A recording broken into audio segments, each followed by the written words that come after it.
What a beautiful life. All that I've got is all that I need. I got you, baby, you got me. What more could I ask for? Beautiful life. Beautiful life.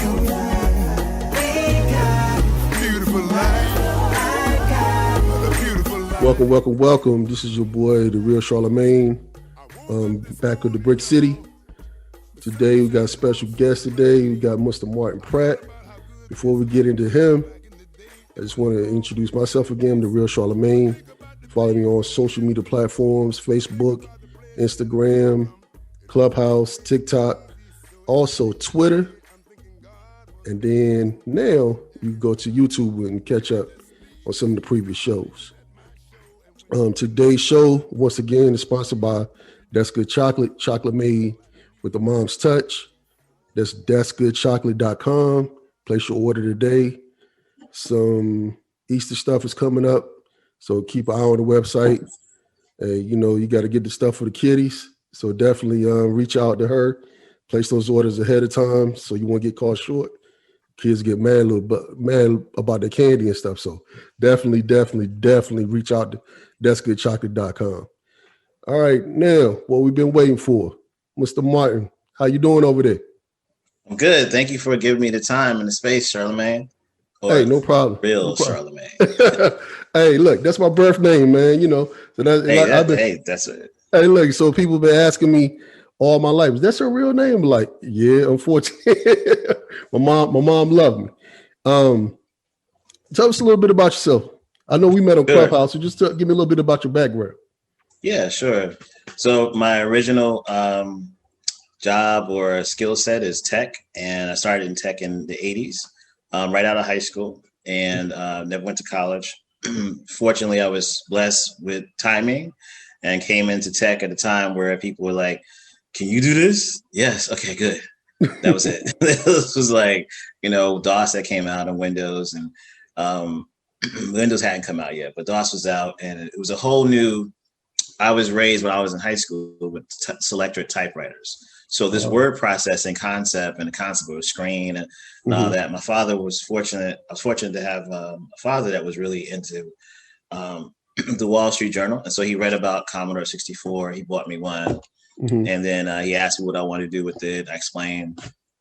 I had no idea. So I got on back then was called bulletin boards, and I read what white guys were saying and started telling him. And so we ended up using it for the church to be able to make a church schedule up and stuff like that. And he or my mother would ask me to teach them different things. My mother knew how to type, so she ended up being like secretary sort of for the family. Oh wow! And she would put up posters, and we got what was that thing called, Print Master or whatever it was. No, you go way back, brother. We had bro. That's way I look young, but like I got years in the game. I got rings around my stomach, so like a tree. I got some stars. Look, that's the stretch marks. Man. I mean, a lot of us got discouraged, man. Back in the day, because it wasn't like you said. It was a great field to get into, but we didn't have that push, that we needed. And like you said, you had an internal push, but some people need that little external push. They got it here, but then they don't have that external push to say, hey, let's go for it. You know what I mean? Well, yeah, I had my father actually shut me down. I had a great business idea. We never talked about this. I guess one day he's just getting ready to be 90. So I probably need to have a talk with him about it. But or 88, I guess, because I'm 20. Yeah, so about 88. But anyway, I came with the idea out of high school that I should do a computer training center. Oh wow! And I actually met somebody in Clubhouse the other day who was, when I graduated high school, it was 88. She went and worked at a computer training center, one of the first ones in New Jersey. I was like, dang, I could have been working for me, Yeah. But my father didn't think that, and it was an interesting time period, and it's interesting where we are today, because I got a lot of pushback in the 90s. I ended up starting my own business and did a lot of contracting in New York for small nonprofits and small businesses. But I was going around New York and New Jersey and trying to get Black churches and Black people to buy a computer and be a part of the digital, what we call then, and Al Gore and Damon Dash's cousin, Darian Dash, they were on tour through America trying to solve the digital divide. I was doing it locally. They were doing it nationally. Right. And I would get from some of the activists, basically you selling out. This computer thing isn't last. We got real problems in the real streets. F these computers, F the white people that's doing programming. They're trying to take over our mind. And so it was kind of, when you said what you said, it kind of triggered me because, like, for me, definitely rejection of my father's rejecting my business idea to set up a training school. And then my mother was going to support me 100%. She actually had already signed a loan paperwork, but he put his foot down and was like, we're not going over debt over some computers. Yeah. So, and then in the 90s, I was faced with the same thing. Yeah. And then I got burned out and I really wanted to do something I liked, and I like talking. So I was like, I could do a radio show. Right. I went to 100 radio stations, got turned down by 90. I got turned down by people who I had money. I had the sponsors. Yeah. And I got turned down people who have a radio station, but they charge you airtime. Yeah. They didn't want a computer talk show. And let alone from a Black guy. So, because it was 2000, the year Y2K had happened. Exactly. Again, I think I was super early, super early. You were. I was about 30 years early. So every time something happened, I just happened to be there on the office and corporate side. They were like, "Hey, Martin, it's great." Yeah. I met a quota, or I worked for JP Morgan one point, and I was a Black guy who ran their data center. In their main office overnight. And it was a sweet job, but I think I stayed 6 months or something like that. Mm-hmm. It was just like, I realized I was never going to get out of data center. Like, I was at the top, and I started at the top. Mm-hmm. I had two people working under me. You go. Right. It's like, you're not coming off that night shift, bro. Yeah. Like, we're not having no Negro running our data center in the like, you good for night though. Martin, you like the coffee? You like to, they would bring me, like, literally I could get anything. Like, we had TVs in there. We could have probably had a couch in there. But anyway, my point was I feel like I was really early. Yeah. So Auntie has a bookstore in Harlem. Okay. She opened it. My cousin was going to college. I had lived in New York for a while, about 20 years at that point, or let's see, about not 20 years, maybe like 16, 17. And I moved from Jersey to New York in 89. So,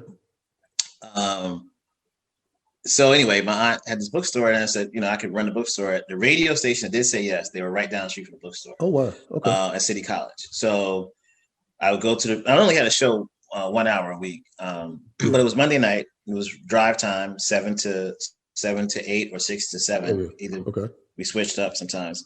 Mm-hmm. And I was on MySpace, and I was like, yo, this is cool. This is what's up. There's no books over here. There's no author. So I offered authors would come to the bookstore, and I offered to put them on MySpace for $20.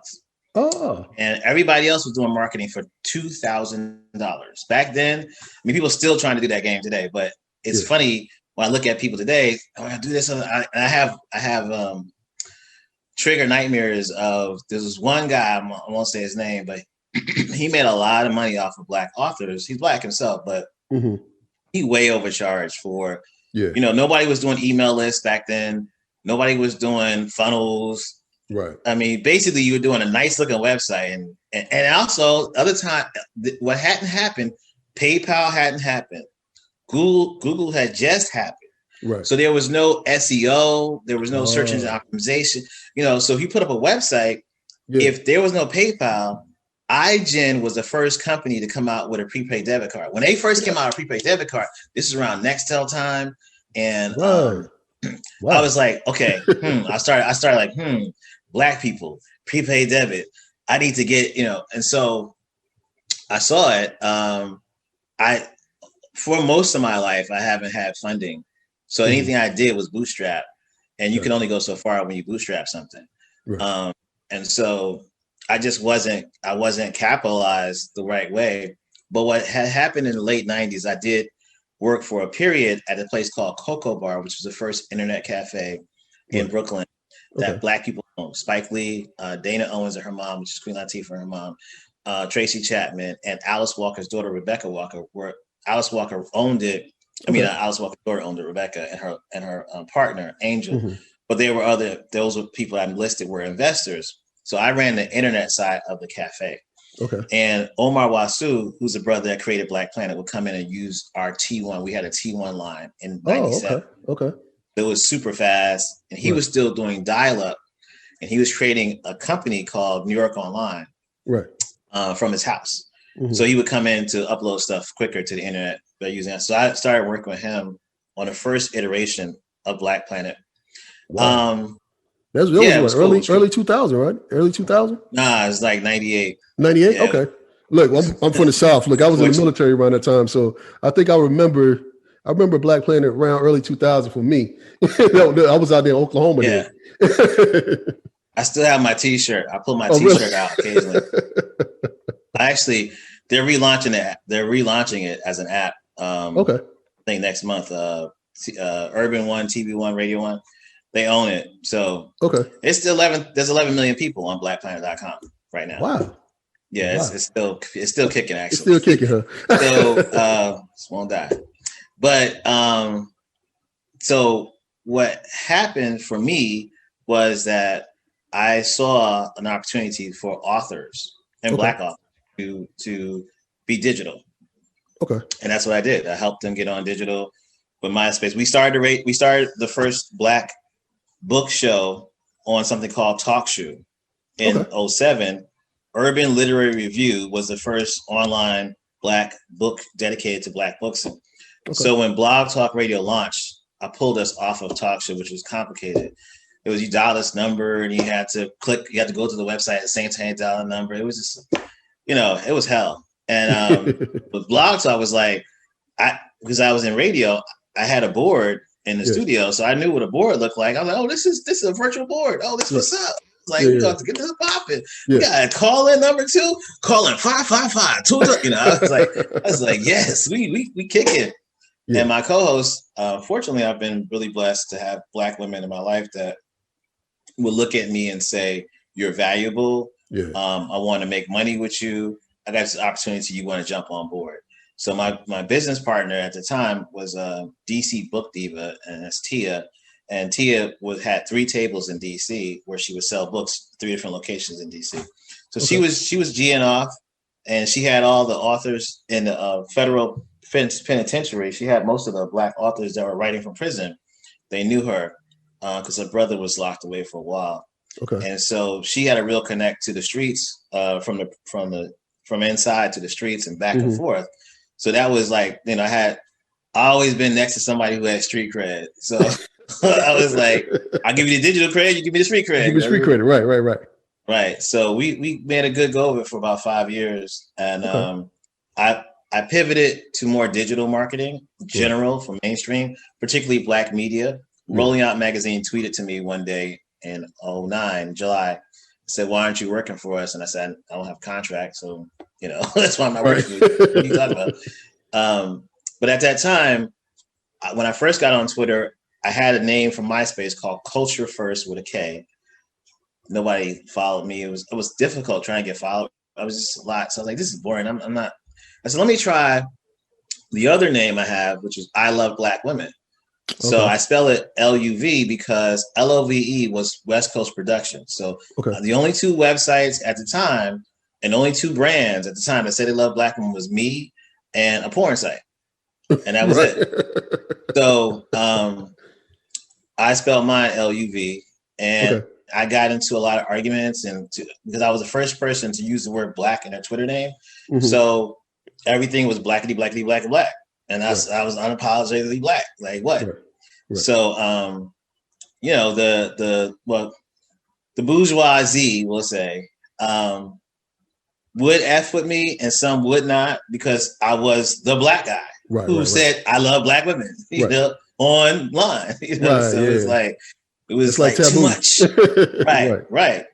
And I used to wear the I Love Black Women t-shirt all the time. So anywhere I went. Like I got pictures with Nas and pictures with George Clinton, and man, everybody would hug me because they're like, yeah, I love that, Right. you know, Yeah. because but anyway, that kind of got me to where I am today, with rolling out, asking me to work for them and Digify. They didn't have a Twitter, they didn't have an Instagram. The owner, Munson Steve, was tweeting, and so because of that, I got doors open so I can interview a lot of celebrities.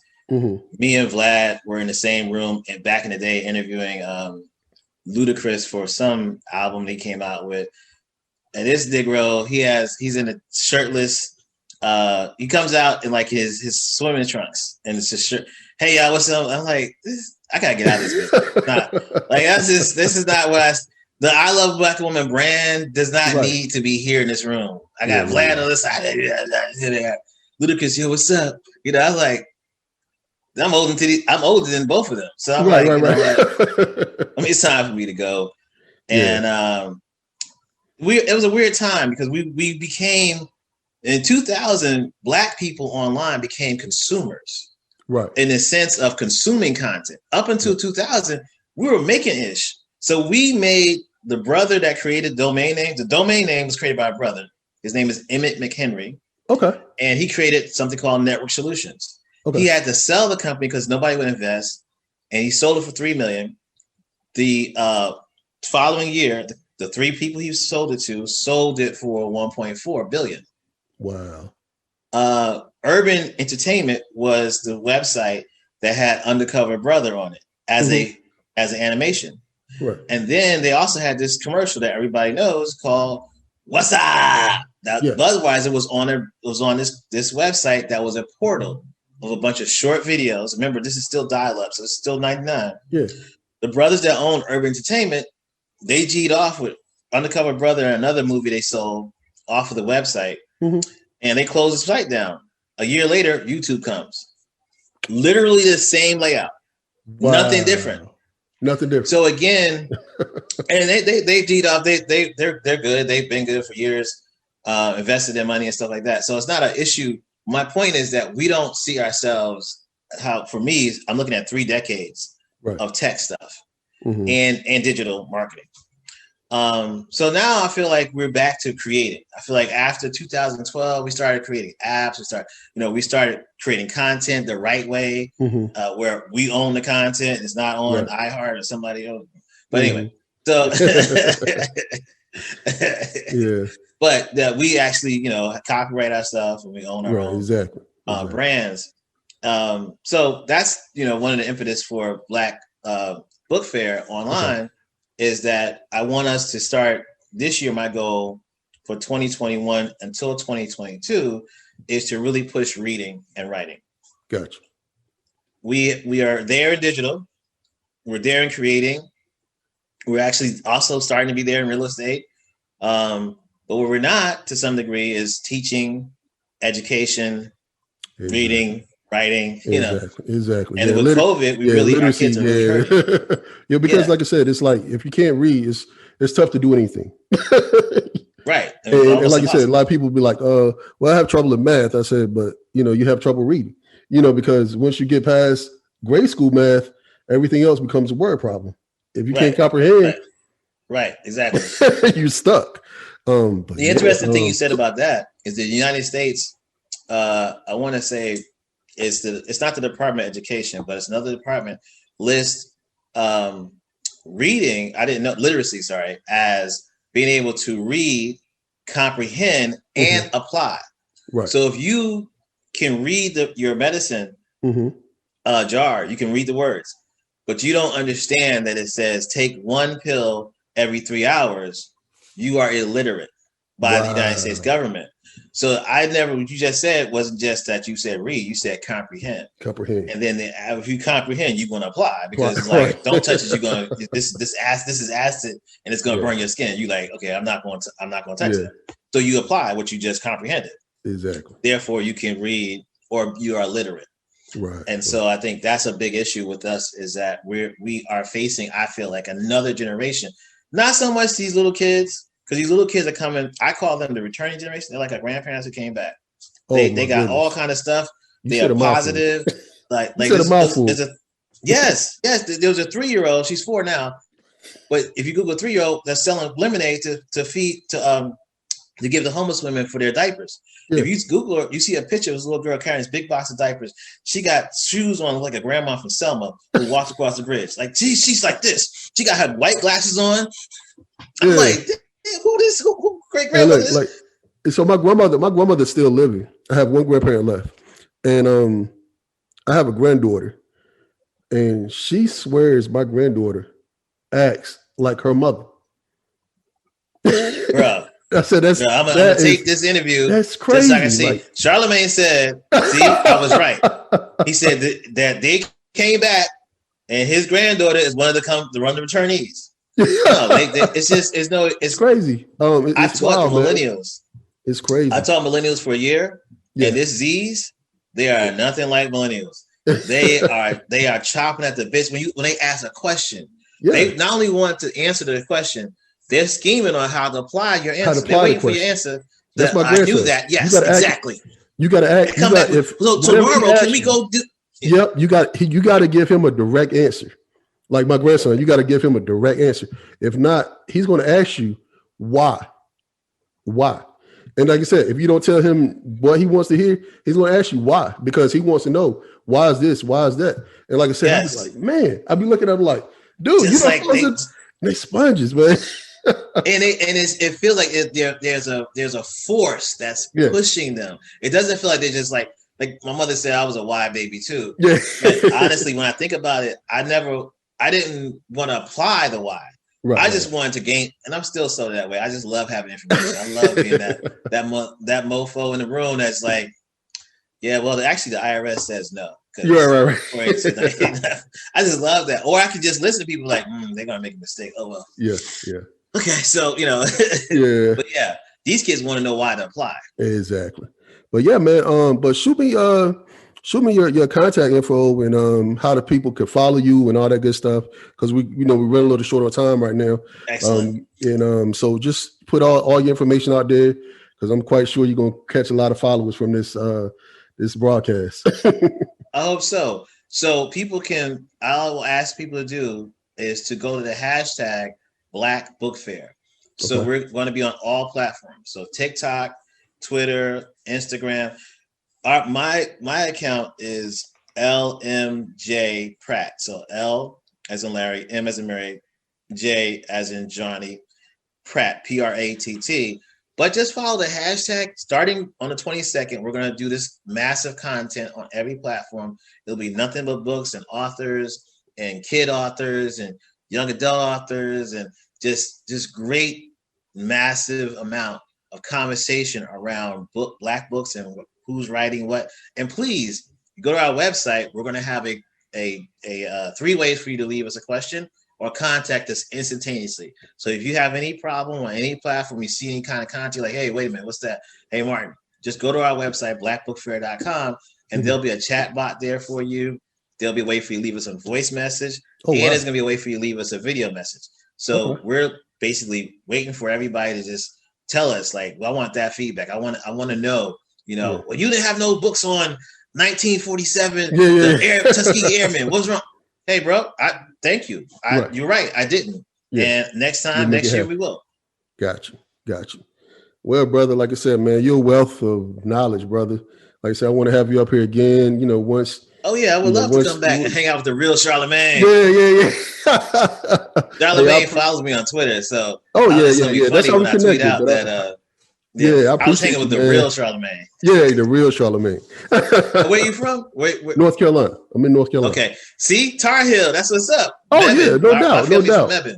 Oh, I like to say Mebane, but I say Mebane. Okay. Yeah, you're not far. Was it up there, Burlington way? Burlington and right between Greensboro. Yeah. And we don't like South Carolina, so well, my family does. So I love that you were from Charlemagne from North Carolina. Hey, I appreciate you, brother. Hey, good chatting with you today, man. And like I said, we're gonna have you back up a couple of months. We're gonna chit chat again, and like I said, we'll continue to follow you and support you, man. And like I said, I appreciate you supporting me. And like I said, with that being said, people, until next week. Hey, we'll talk to you soon. Thanks a lot. Thanks a lot, Martin. Thank you, bro. Take care. All right. Dwelling in the past, flashbacks when I was young. Whoever thought I'd have a baby girl and 3 sons? But going through this difficult stage, I found it hard to believe. Why my old earth had so many seas, but she's her own woman. And due to me, I respect that. I saw life for what it's really worth and took a step back. Family ain't family no more. We used to play ball, eggs after school, eat grits, cause we was poor. Grab the pliers for the channel, fix the hanger on the TV. Rocking each other's pants to school wasn't easy, we survived winters. Snotty nose with no coats. We kept it real, but the older brother still had jokes. Sadly, daddy left me at the age of 6. I didn't know nothing, but mommy neatly packed the shit. She cried, and grandma held the family down. I guess mommy wasn't strong enough, she just went down. Check it, 15 of us in a 3-bedroom apartment, roaches everywhere. Cousins and aunts was there, 4 in the bed, 2 at the foot, 2 at the head. I didn't like to sleep with John. He peed the bed, 7 o'clock, plucking roaches out the cereal box. Some shared the same spoon, watching Saturday cartoons. Sugar water was a thing, every meal was no frill. In the summer, free lunch held us down like steel. And it were days I had to go to Tech's house with a note stating, Gloria, can I borrow some food? I'm dead broke, so embarrassing I couldn't stand a knock on they door. My friends might be laughing, I spent stamps in stores. Mommy wears a toilet paper, used a newspaper. Look, Miss Rose gave us a couch, she's the neighbor, things was deep. My whole youth was sharper than cleats. 2 brothers with muscular dystrophy killed me, but I remember this. Mom's lick her fingertips to wipe the coal out my eye before school with a spit. Caseworker had her running back to face. I caught a case house and tried to throw us out of our place. Sometimes I look up at the stars and analyze the sky and ask myself, was I meant to be here? Why? Yeah. All that I got is you, and I'm so thankful I made it through. All that I got is you, and I'm so thankful I made it through. I sit and think about all the times we did without her. I always said I wouldn't cry when I saw tears in your eyes. I understand that Daddy's not here now, but somewhere, somehow, I will always be around. All the things that I did, from this to that, oh, from drugs to being there, being down and out, and I love you